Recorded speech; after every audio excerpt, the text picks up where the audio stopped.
UFC 305, Dricus Du Plessis versus Israel Adesanya has just taken place in Australia, in Perth, with Dan Hooker entering his Charles Do Bronx title run arc with his tattoos and his blonde hair, and Kai Kara France getting back in the win column spectacularly, and Dricus Du Plessis setting himself up to be the new dominant champion in that middleweight division. And in this video, I'm going to be giving you a recap of every single fight on the card, and then also ranking all of the card's best moments. So let's kick it off with the first fight of the card. Stewart Nicoll versus Jesus Aguilar. So not a good start for the Aussies. I mean, we had Nicoll, who was winning pretty much most of that first round with the wrestling transitions and exchanges. He was getting the better of it until he fell straight off the top of Aguilar when he was trying to get his back. And then Aguilar showed really good urgency in making sure that he could capitalize when Nicoll went over the top, and then he jumped the ghillie. Got the guillotine in there very tight, and the only way that Nicoll was actually going to be able to get out of that is if he could pressure Aguilar against the cage, so it would break Aguilar's posture and wouldn't allow him to pull back. But Aguilar readjusted, got away from the cage, pulled back, and there was no chance Nicoll was getting out of that black belt or not. And yeah, Aguilar got the perfect finish, and he did a fantastic job also of actually lifting the legs up of Nicoll to make sure he gets like blood flowed back to his brain, and then obviously wake him up. And he also signaled the ref as well. So that's, you know, kudos to Aguilar for actually doing that. And yeah, great win for him as well. First fight, underdog win, perfect for him to get back on track as well, and also beating someone that is no slouch on the ground, is pretty well rounded overall, and ruining a debut win as well for Nicoll. So yeah, great win for Jesus Aguilar. Moving on, Kenan versus Ricky Glenn. So these guys look like they were pretty much moving in slow motion. They really just didn't get a real start into the fight until the second round, especially Kenan. Because Ricky Glenn, he pretty much just wasn't really offering anything. He definitely had the least entertaining performance of the whole entire night by far. He had nothing to offer Kenan on the feet. He could barely take Kenan down as well. He got 13 out of 15 of his shots stuffed. And Kenan, honestly, I said in the predictions he was going to get the finish, and he should have finished him. He should have finished Ricky Glenn.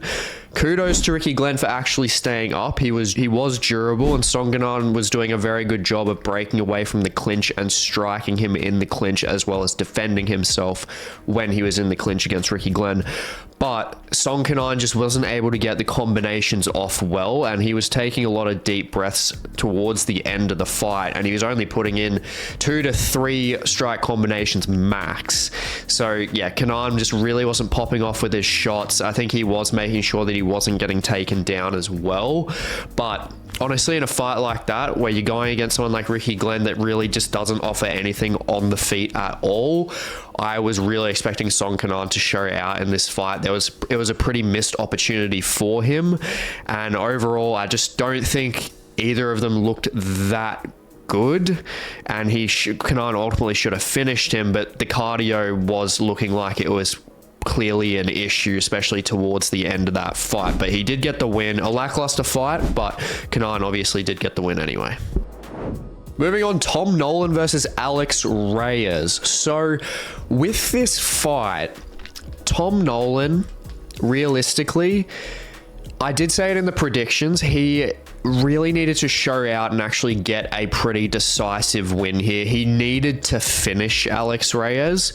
Being like a minus 1,200 favorite is pretty insane. And I don't think that should have been, I don't think it should have been the case for pretty much any fighter, whether you're Bo Nicoll or anything like that, no matter who you're fighting, because it's a fight at the end of the day.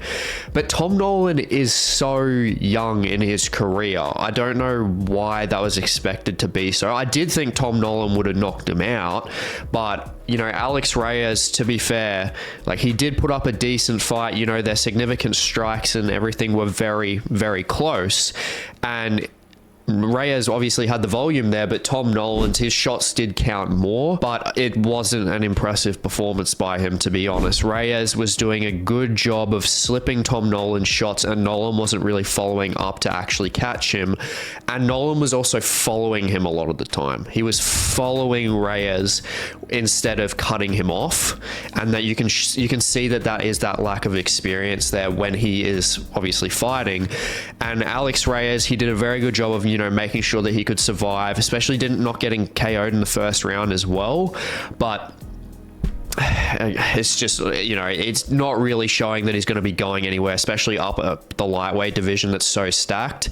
And the issue for Tom Nolan is if he fights like that against a guy like Alex Reyes, if he's moving up anywhere near the contenders that are actually, you know, quite viable outside the top 15, he's going to get wrecked. I think he's going to get destroyed by any of those guys outside the top 15. Like if he's going against anyone even close to like a, you know, like a Drew Dober or something like that, even like Ignacio Bahamondes, any of these kind of guys, like he's going to get pieced up. He just doesn't look fluid on the feet even. He's got the power, he just doesn't look fluid, doesn't put the combinations together that well. And I think he's still trying to find out the way that he can dictate his pace to the best of his own ability. So he does need a fair few like tune-up fights, and he needs to really, you know, sharpen his game overall. But obviously he did get the win, but it wasn't in any spectacular fashion or anything like that. But he is young, he's, you know, 24 years old, I believe. So, you know, he's got a lot of time, but yeah, he did need more of a spectacular finish in this fight. Moving up, Jack Jenkins versus Gilbert's terrible brother, Herbert Burns. I called this easily in the predictions, honestly. Like, what do we even say? You know, Jack Jenkins pieced Burns up completely, and Goddard let this run. He really did let this run. Like, Jenkins was piecing him up while Burns was on the ground. Obviously Burns just stayed in guard and was just praying for his life. But Jack Jenkins on the feet, his boxing's looking crisp. And as I said in the predictions, you know, aside from losing to Chepe Mariscal, which wasn't a clean loss, obviously he had his elbow dislocated at 293. Aside from that, if you cut that out, he's won 10 fights in a row. So like Jack Jenkins, he's the real deal. He's looking like one of the best Aussie fighters coming through the UFC at the moment. So definitely keep a lookout for this guy moving forward without a doubt. But one thing I got to point out in his game, the lead left hook to the body is just crippling. He found the mark so well against Burns with that shot, and that is what was taking Burns out. And honestly, I thought he was actually possibly going to get a leg kick TKO, to be honest. Herbert Burns in the second round his legs were dying. His lead leg was destroyed, absolutely chewed to bits. Obviously, Jack Jenkins landed 14 out of 16 of his leg kicks, which you can see on the screen. But yeah, he was very, very clinical with his striking. I mean, almost 4 times the amount of strikes compared to Herbert Burns. And yeah, Herbert Burns, 4 KO loss streak now. Guys, honestly, I know he's Gilbert Burns' brother, but man's got to get cut. Honestly, I don't know what he offers in the UFC. He's not UFC caliber. He needs to go to another organization. I don't know, Cage Fury, in PFL possibly. He's got the name value there as a Burns brother. But yeah, not going anywhere near past, you know, Jack Jenkins' level or anything like that. He's 35, 36 years old now. It's just no chance. But yeah, Jack Jenkins, going back to him, fantastic performance, honestly. And hopefully in maybe a year or two, I mean, obviously the way Chepe Mariscal is going, it's not going to be anytime soon, but hopefully he can get that fight back, because it was very competitive up until the dislocation. But yeah, Jack Jenkins, honestly, just fantastic performance overall, looking very comfortable. Even went down into Herbert Burns' guard just to try and put his head straight through the canvas. So he's got the confidence all over the shop. But yeah, hopefully he can maintain consistency now. And if he can maintain that consistency, then I see him making a very good run. So yeah, overall, fantastic performance from Jack Jenkins. Moving up, Casey O'Neill versus Luana Santos. So Casey O'Neill, got to give credit to her. Her striking did look good. I did say that she would beat Luana Santos on the feet, but even on the ground, she did look very good. she just looked more comfortable even there. So she was better just in that top control. I mean, they both had literally the exact same control time, 2 minutes and 21 seconds.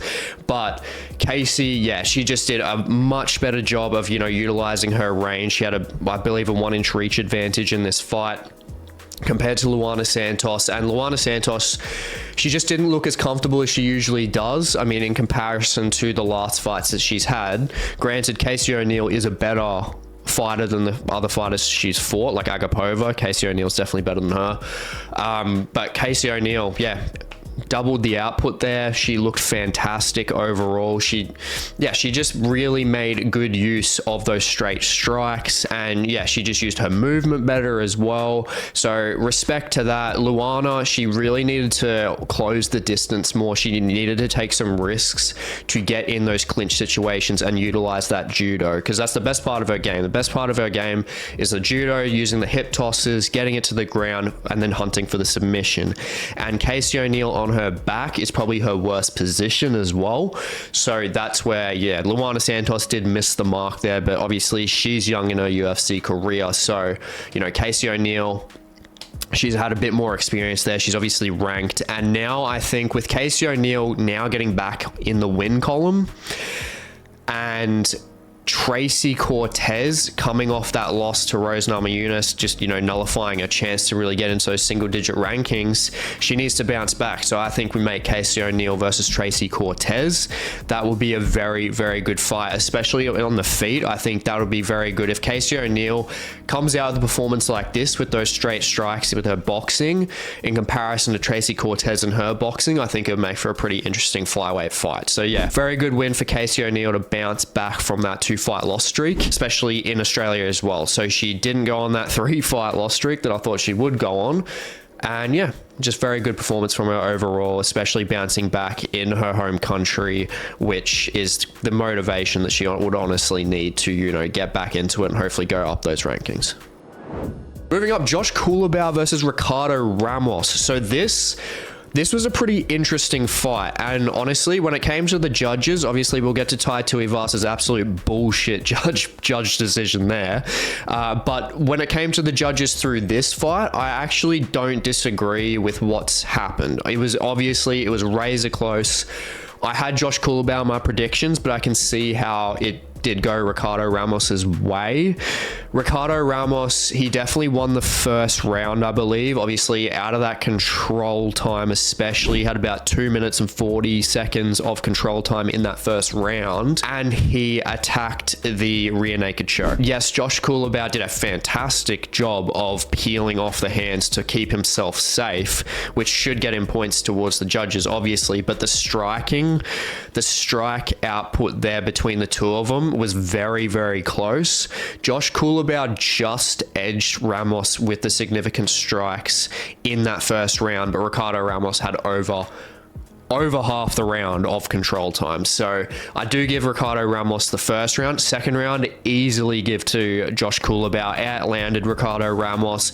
Visible damage on Ricardo Ramos's face as well. So that was definitely Culibao's round. So it came down to the third round, and very similar in the third round compared like the first round.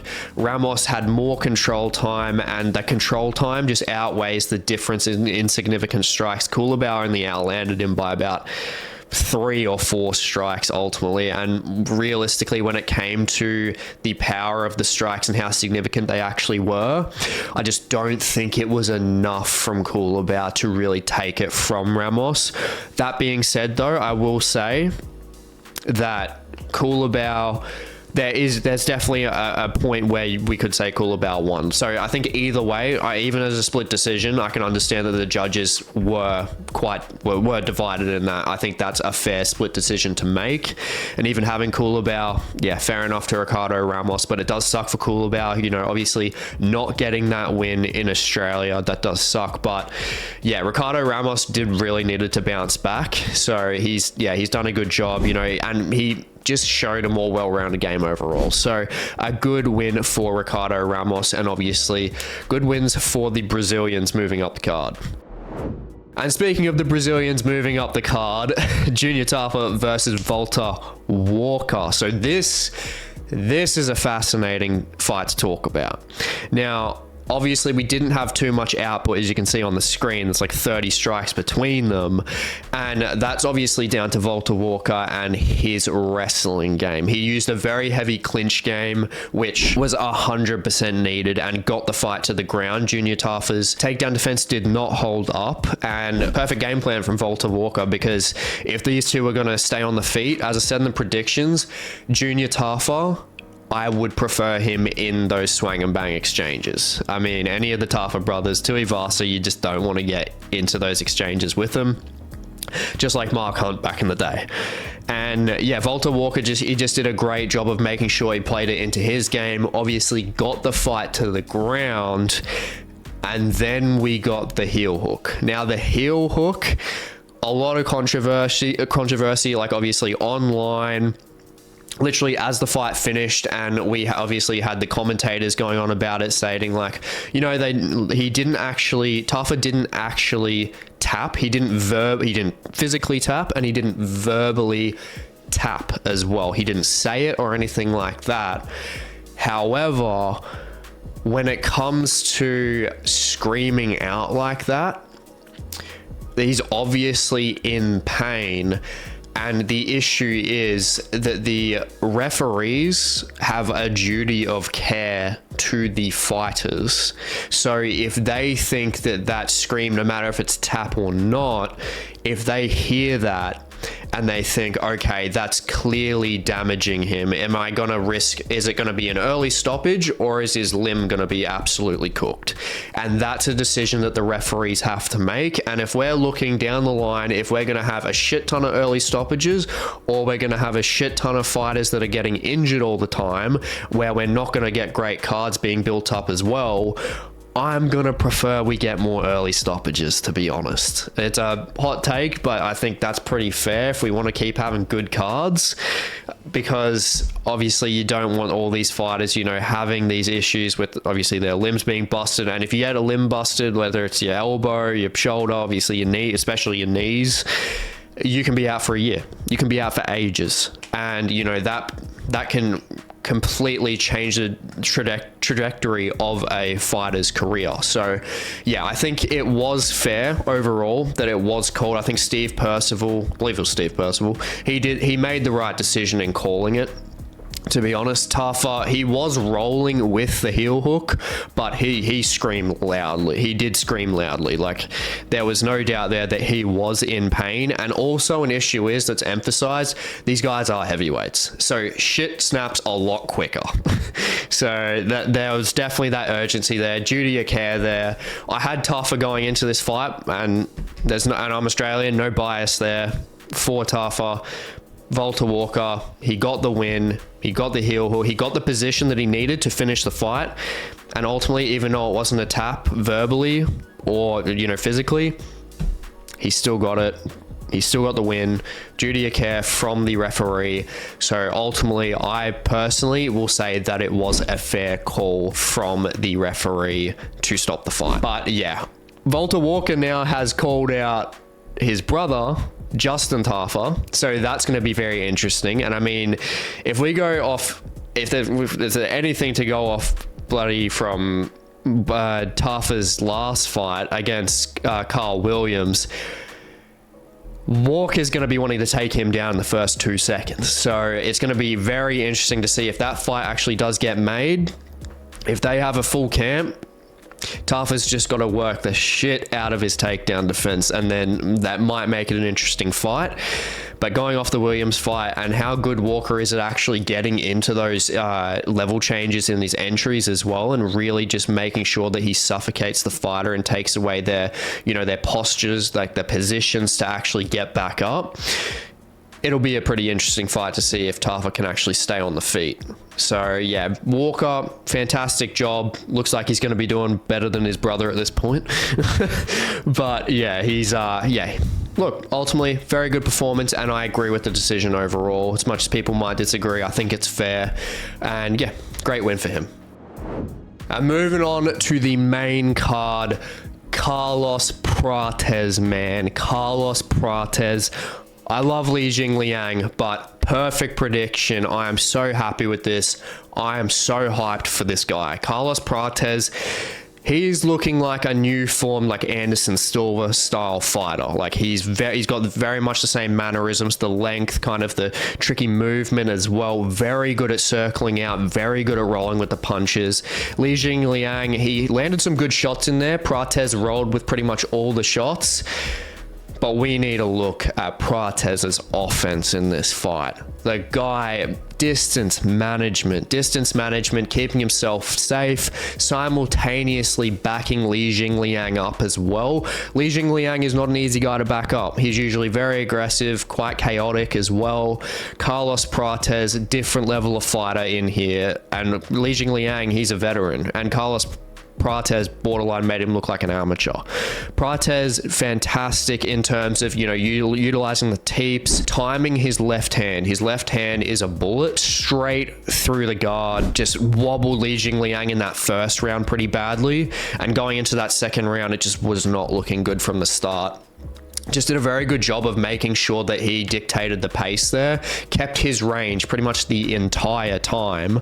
And yeah, once he got that hook around the guard and hit JingLiang after he got hit like a four-piece combination, and then got him against the cage, hit that hook around the guard, around the back of the, I believe it was around the back of the ear, behind the ear, there was no chance for JingLiang, like Carlos Prates himself and that Fighting Nerds camp, they're built different, like 100%. You're watching this video, definitely look out next week for KO Baralho fighting Jared Cannonier in that main event. These guys are definitely built different. It's, yeah, very entertaining fighters for sure. Just different levels of striking between him, Gene Silva, obviously KO Baralho, Maurizio Hufi as well. They're all looking very, very promising in their respective divisions. So yeah, Carlos Prates, as I said in the predictions, he was the fighter to watch of this card, and I was completely correct in saying that, to be honest. Watching his performance, he honestly had a perfect performance in this fight, just along with Kai Kara France, as we will definitely get into. But yeah, Carlos Prates, with a win like that, a statement like that, with that accuracy, dangerous for pretty much anyone in that division when he is on lock. And yeah, we need to be looking at him moving into that top 15 ASAP. Moving up, Tuivasa versus Jairzinho, Rozenstruik, perfect prediction again. Rozenstruik was not going to get in a swang and bang fight with Tuivasa. He's got brain cells. He was not going to risk that without a doubt. Rozenstruik played a perfect game, just better on the feet. Much more accurate, a higher level striker overall. It's pretty just plain and simple there. Tuivasa obviously is that classic heavyweight. He's got that puncher's chance, but you can't be doing it against someone like Jairzinho, and obviously Jairzinho similar to a fighter like Cyril Gane.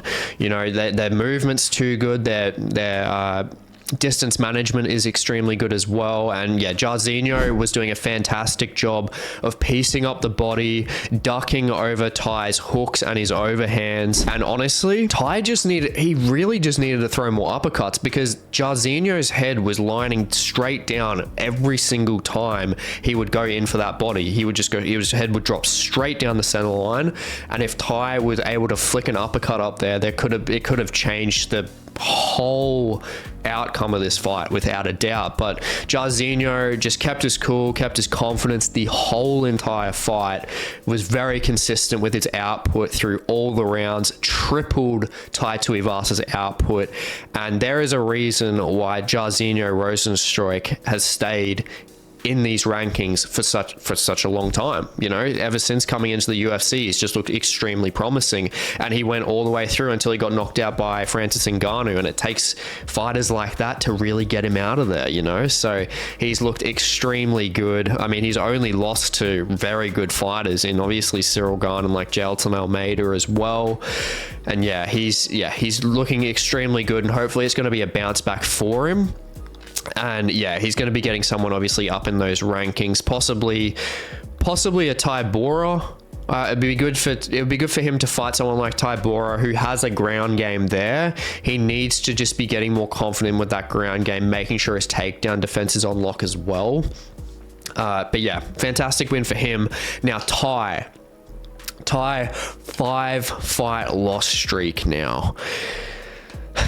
It's not looking good. It's not great. I think he's going to be fighting someone outside the rankings to, you know, put his ranking at risk now. I think that's only fair. And with that, it's going to be interesting to see who they actually match him up against, because the UFC like Tuivasa, he is a draw no matter what. He's entertaining. People love him.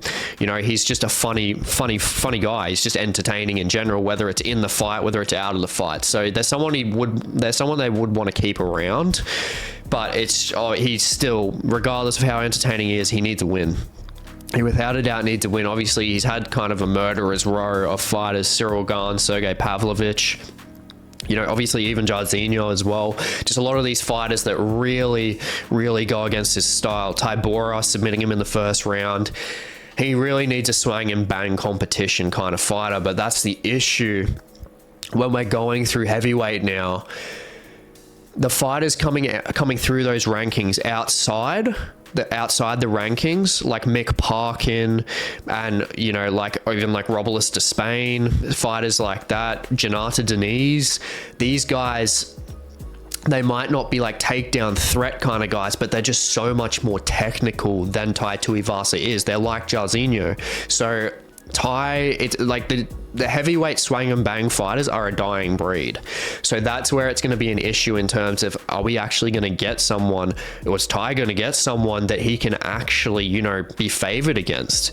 And that's where it's getting more and more concerning. It's as time goes on and Tai doesn't adapt his game. He doesn't change his game. He doesn't let it evolve. He doesn't make it evolve. And that's where it's getting scary for him. So hopefully he does get some form of good matchup outside those rankings that he can possibly look at, but I highly doubt it for him, because everyone outside those rankings, just outside that he could fight, are all fighters that are, you know, not great matchups for him stylistically. But yeah, hopefully he can either change and adapt his game, or he gets someone decent, because yeah, he's not looking good at the moment. He is in trouble. Everyone loves him, but regardless, he is in trouble. And moving up to fight of the night, Mateusz Gamrot versus Dan Hangman Hooker. I had Mateusz Gamrot in my predictions, and I don't give two shits. I am so happy Dan Hooker won this fight. You know, I will say, I would probably say that Mateusz Gamrot may have just won though. Realistically, it was a split decision, but Mateusz, I believe he honestly probably won he won the second round, and I think he may have edged the first round. I'm not putting that in stone there or anything like that, or just because I had him in my predictions or anything. Mateusz was doing a very good job with his striking. Like, going against a guy like Dan Hooker, who is a traditional kickboxer, has the range, the reach advantage over him. He's just overall more rangy as well. Mateusz did a very good job in terms of closing that distance and using his speed. Just like I said in the predictions, he did the same thing against Jalen Turner. Jalen Turner's even longer than Dan Hooker. Mateusz did a very good job with his speed and getting inside and, you know, landing his shots. And I will say, when it comes to Mateusz, his lead hook was very, very successful in this fight. Best shot that he had. And he also dropped Hooker. He technically did drop Hooker. The stats don't say it, but he wobbled him pretty badly, and then Hooker put a hand on the ground. But Mateusz did a very good job with that lead hook and then circling out when Dan would press forward. And that was frustrating Dan early on for sure. But Dan Hooker, my God, this guy he has a different kind of mentality. Like, this guy, please, for the love of God and all that is holy, give him a Gaethje, give him a Poirier, even a Charles Oliveira, give him someone like that. Just give the fans a fantastic fight. Like, having Dan Hooker near that top 5, technically in that top 5 now, is just a blessing to the entertainment of MMA, because he is just so entertaining. He's got a screw loose. He loves fighting. I mean, look at him in the corner. in the corner. He's just smiling, he's laughing, he's just saying, I love this game, like I love this game, I love this shit. Like he's just nuts. Like but he's so entertaining. He's always game as well, and he made this a very competitive fight. Obviously he had that adversity at the start as well. Like Mateusz knocked him down first, hurt him first, he came back and then hurt Gamrot badly. He hurt Gamrot badly, technically dropped Gamrot as well. Don't know why the stats aren't saying it, but yeah, did a very, very good job of adapting. And that third round, Hooker, without a doubt, that was the most convincing round out of this fight, was Hooker in the third round. Hooker was taking over, did a very good job of dictating the pace, lining up his shots, and kept Gamrot on the back foot pretty much that whole entire round. And Mateusz was not looking good. His mannerisms were just very much in the opposite direction of what the judges would have wanted. And yeah, Dan just very good with his straight shots, you know, just landing those hooks, even ripping Gamrot's body at points as well, doing very good there. I mean, you obviously can see it, 4 times the amount of body shots that Gamrot was landing. Gamrot was really realistically just trying to headhunt, circle out, and then obviously level change completely to get down to the ground. And Hooker did a great job with his takedown defense as well, stuffed 66% of Gamrot's shots. So that's very impressive, even in comparison to, you know, when you look at Gamrot in contrast, like fighting Jalen Turner, he got Jalen Turner down a lot more.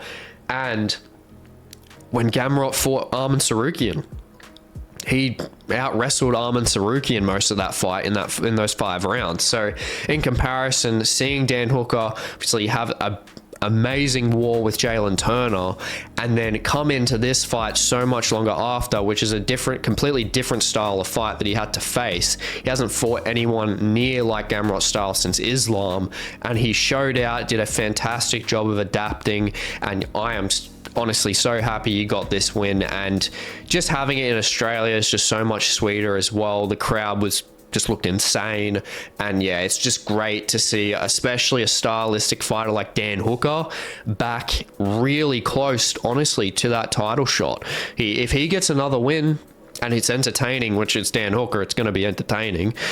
If he gets to win, he's getting a title shot. I'm honestly not going to be surprised at all, especially if he knocks someone out. If he somehow knocks like a Dustin Poirier or a Gaethje out, even a Charles somehow by some godly miracle, he's getting a title shot. And that's what the fans want. They want a fighter like Dan Hooker to get that shot, because he's just so entertaining.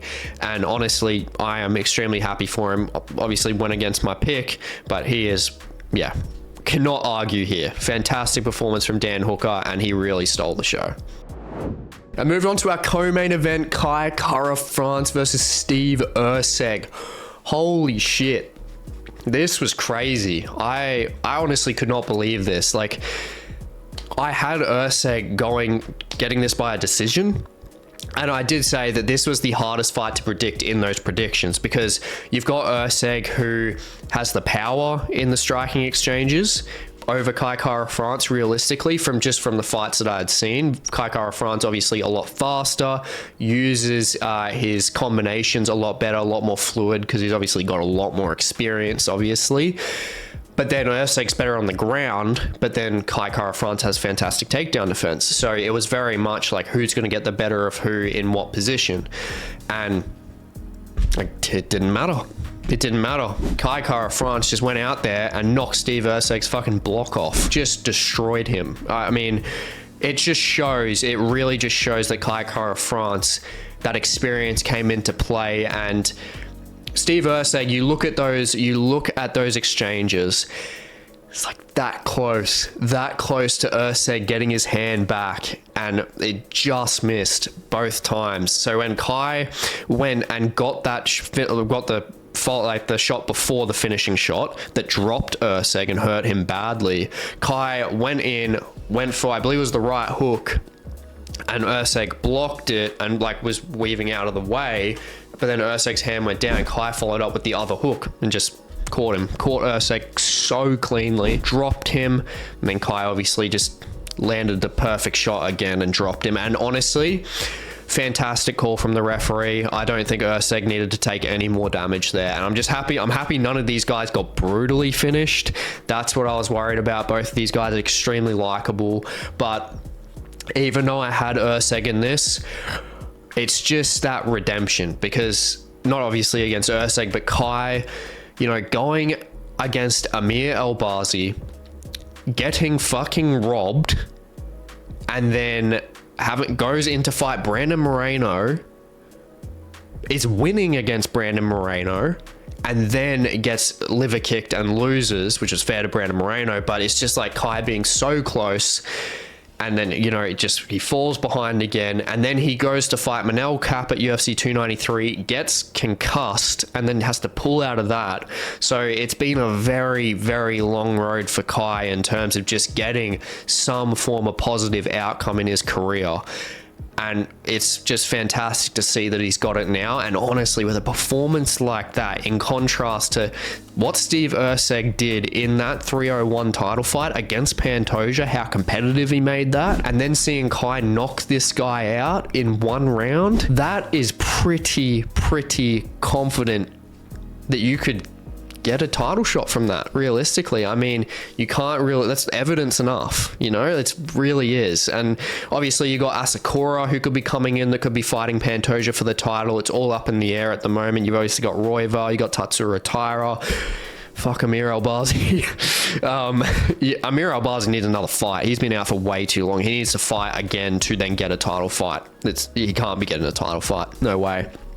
And he's been controversial outside the cage as well. I mean, with Mikhaev, apparently, like, I think he was holding a gun or something to him. I don't know how true that is. Mikhaev's controversial enough as it is.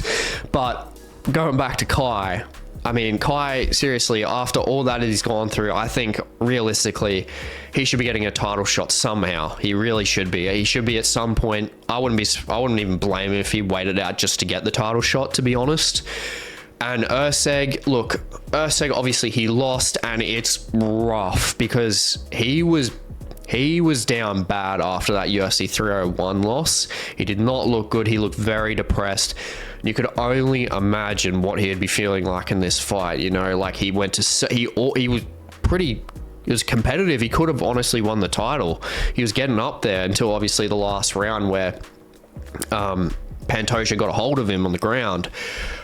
But losing in Perth, where he literally lives in front of his home crowd, getting knocked out in the first round, he's going to be struggling for the next couple of days. And this is going to be, honestly, this fight is going to be the biggest tell in his career to see how he bounces back from a loss and see how well he can actually, you know, come back and see if he can make a run again, because this is a make or break mentality moment for him in his career, without a doubt. So it's going to be really fascinating to see how he comes back from it. But that being said, though, he's young. You know, he's younger. He's younger than Kai, I believe, and he's got time. He's newer into the UFC, obviously. That's what I'm trying to say. He's newer into the UFC. He's got time. He'll bounce back.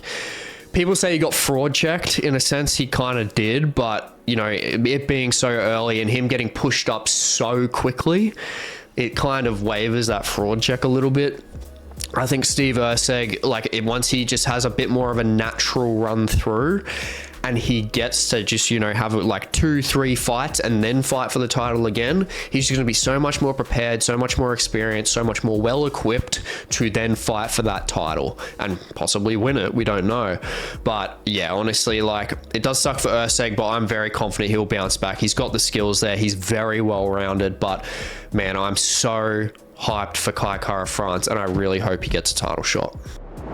And moving on to our main event, Dricus Du Plessis versus Israel Adesanya. Now, this one definitely stings. I will not lie. Like, Israel Adesanya, as much as people, you know, don't like him and stuff in terms of obviously his persona, you know, his obviously cringy lines at times and whatnot, you cannot deny Israel Adesanya with Anderson Silva is honestly easily the best in middleweight. He is, and one of the best that's ever graced MMA, realistically. And you have to, even if you hate him, you have to give him credit for being one of the most active not even just fighters. He's one of the most active UFC fighters, but he's the UFC champion, one of the most active UFC champions in his run. You know, that's insane. He fought like 5 times in a year and a half. That's like, if you're having full training camps in a year and a half, he would have had like a month off. That is crazy. Like, that is insane activity. And that is going against literally the best of the best, running circles around everyone in that division. And honestly, yeah, you just have to give him credit there. It sucked that he lost. I'm happy he didn't get chinned. He obviously got submitted, but credit to Dricus Du Plessis. You know, like, they obviously had their beef going through this and everything, but the way that they both, you know, held each other in terms of, like, you know, after the fight ended, the way they, you know, they carried themselves and the way they were so respectful towards each other, I really, really liked that. And Dricus, you know, he's someone that is going to be such a problem. I think obviously you can tell by the thumbnail what I think. This guy could be a very dominant champion for a very long time. The guy's young as well. Like, all considering, he's got 5 years at the top of the game. I believe Izzy's about 5 years older than him. So he's got a long time. He is pretty much completely well-rounded. As Gumby as he looks on the feet, he always makes it work. He makes it work every time. You know, he knocked out Rob. He submitted Izzy. He beat Sean Strickland, which is going to be interesting to see. Obviously, Sean's fighting him next, so we're going to see how different that's going to be. But with Dricus beating Izzy like this, I'm going to be more confident in Dricus ultimately. To be honest, to beat Sean Strickland, I reckon he could possibly KO Strickland, in all honesty. But yeah, Dricus, like, obviously he did a good job early on in this fight. I mean, he did a good job. I believe it was the second round. He was landing a bit better than Izzy, but Izzy throughout this, it was Izzy's fight to win. It was his fight to win. He was landing the better shots, especially the uppercuts through the guard. Dricus was struggling with the range in terms of that and landing clean shots. And Dricus, you can never tell whether this guy is tired or not. You basically, if you look at him and he's huffing and puffing, just don't think that he's tired, because I mean, you can obviously tell through the second and third round, especially in this fight, Dricus was heaving. He was heaving through this, and then you go into the fourth round and he lands a very clean shot on the behind Izzy's ear, and I think that was kind of the beginning of the end. I don't think Izzy was super hurt, but the issue is that when we look at the finishing sequence, Izzy turned his back. And you can't turn your back, you can't have your back face a guy like Dricus or anyone, but you can't have it face a guy like Dricus Du Plessis, who is extremely strong, very strong, took Izzy down, and then giving up your back like that and sinking in that rear naked choke. With the strength that he had, the grip that he had, I mean, most of his wins are by submission. He's very versatile in terms of his submission game and obviously his game overall. But yeah, when it came to that, Izzy just wasn't getting out of it. And I won't lie, I don't know what it was, but it actually did look like a lot of it. It looked like with a lot of the fighters on this card, a lot of them were getting gassed. Like, as I said, with like Song Kenan and Ricky Glenn in their fight, from there onwards, I could see like a lot of the fighters throughout the fight were getting pretty gassed. And you look at Izzy in that fourth round, and he just was not moving as fast as he usually would. And I mean, he's 35 now. Obviously, there is an age factor there as well. But maybe the Drake curse was weighing him down, who knows. But no, Dricus did a fantastic job. Nothing, you can't take away anything from him. And obviously I was heavily rooting for Izzy, and I really wanted him to get the KO finish. Nothing against Dricus, just Izzy. Like, Izzy got me into this sport. Him versus Anderson Silva, when I saw that fight, that's what hooked me. And I've loved it ever since, clearly. And yeah, I'm just happy that he didn't get obviously absolutely chinned, but you know, it's really credit to Dricus and how well-rounded his game is and how well he pulls through, especially, you know, he made a comeback, because if that was going any further and it kept going the way it was going, I probably would have had Izzy a 49-46 if it was just going to keep going the way that was going. Or honestly, if it kept going that way and Izzy kept finding those uppercuts through that guard, could have got a fifth round finish. We never know. Obviously, we will never know.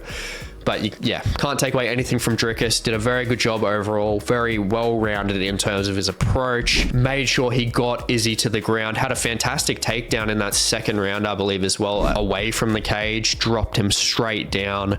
And yeah, Dricus did a very good job in terms of, you know, not only winning, but afterwards he didn't just shit on Izzy. He didn't shit on Izzy. He did a very good job of, you know, making it respectful. And I mean, I assume you guys would have seen by now, obviously, everything behind the scenes, behind like back in their, like, you know, rooms and everything like that. They're obviously very respectful to each other and their families and everything. So softens the blow a bit. But yeah, it's gonna be interesting to see where Izzy goes next. I will honestly think that it's really down to the Robert Whittaker and Khamzat Chimaev fight and who wins that. I believe Robert Whittaker's going to win, to be honest, in that fight. If Whittaker really shows out like he did in the Middle East last time, obviously he fought Ikram, not the same as Khamzat, but Robert Whittaker's looking extremely confident at the moment, and he wants Khamzat. So he's got the momentum, obviously, and he's got the confidence there in that matchup specifically. And Khamzat's gas tank is a concern. So I'll break that down completely when we look at UFC 308, then that does happen. But yeah, I believe that Izzy could fight Khamzat Chimaev if Khamzat Chimaev loses, because I think that's a fight that, no matter what, I think that's a fight that Izzy will want. Especially, he will do everything in his power to make sure that's a 5-round fight, whether it's like a co-main event or a fight night headliner or something like that. Without a doubt, I'm sure he would do it there. Maybe a fight night headliner in the Middle East. I'm sure he would do that.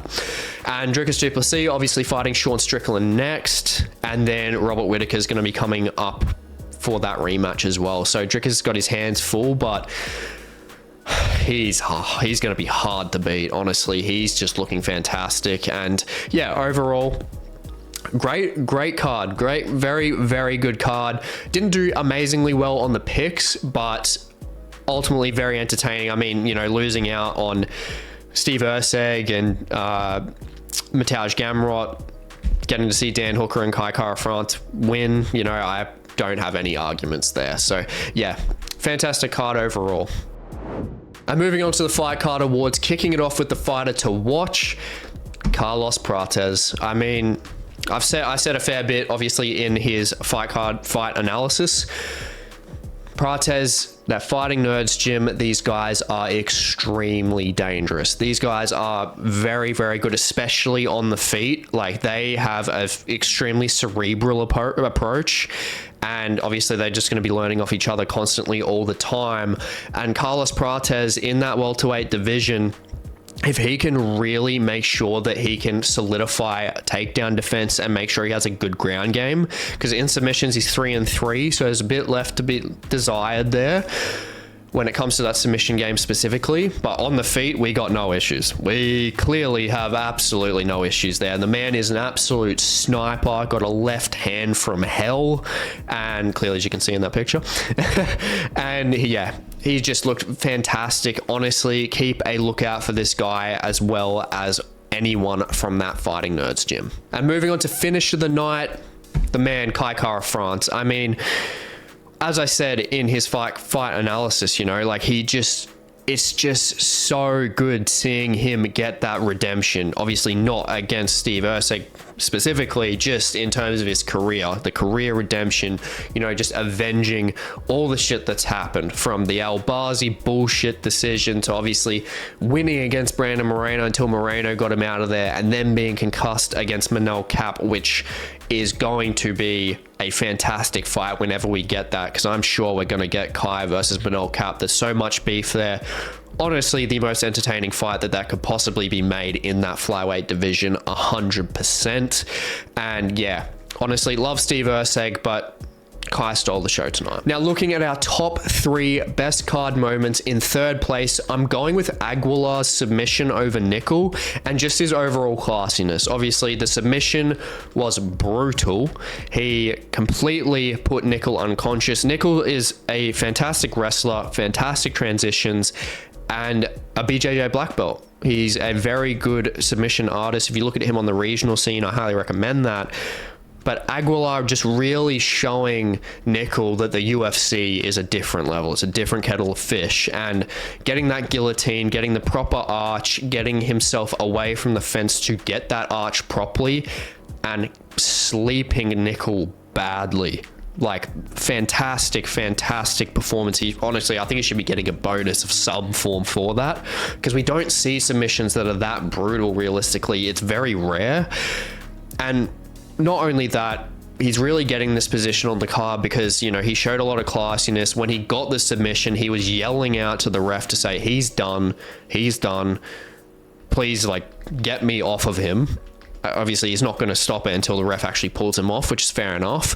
But then he gets pulled off, and then he obviously lifts Nicoll's legs up to, you know, get the blood back to his brain, to obviously get him conscious quicker. So yeah, ultimately, you know, overall, just brutal but classy from Aguilar, and yeah, very well deserved, and you know, a great win to get him back on track as well. And moving on to the second most notable moment of the card, I'm giving it to the Junior Tafa tap out situation with obviously Valter. Now, as I said, you know, I think it's a fair call. Duty of care to the fighter from the referee, whether they're screaming in pain, if it's a tap or not. If they see that they're getting brutally submitted or anything like that, which it looked like it was, plus their heavyweights as well, I think Steve Percival made the right decision in calling that without a doubt. Yes, Junior was rolling with it, but honestly, you just can't really be taking those heavy risks. And I will say as well, Junior Tafa did not make a big enough, you know, complaint. He wasn't just physically, you know, like, why'd you stop it? Like, why'd you do that? Like, he literally got up and he was like that. But then he also got up and he's like, he looks at the camera and he's like, fuck. Like, that's just a tell. That's just showing these, like, it was a submission, you know, that's really just stating that it's his body language and everything like that. And also, it doesn't help, obviously, him, as you can see in the photo, you know, he went up to Walker and slapped him across the face, which isn't great. That could honestly get him a suspension, because we've seen that for a lot less as well. And yeah, ultimately, I think it was a fair decision. Obviously, it does suck for Junior, but you know, this is just like Erceg. This is really a pivotal moment in his career to see how he can come back and how his attitude is and what he can do to actually show that he can come back properly. And moving on to our most notable moment of the card, Dan Hangman Hooker. Just the whole fight, you know, his performance, he's just looked so game. He's so entertaining.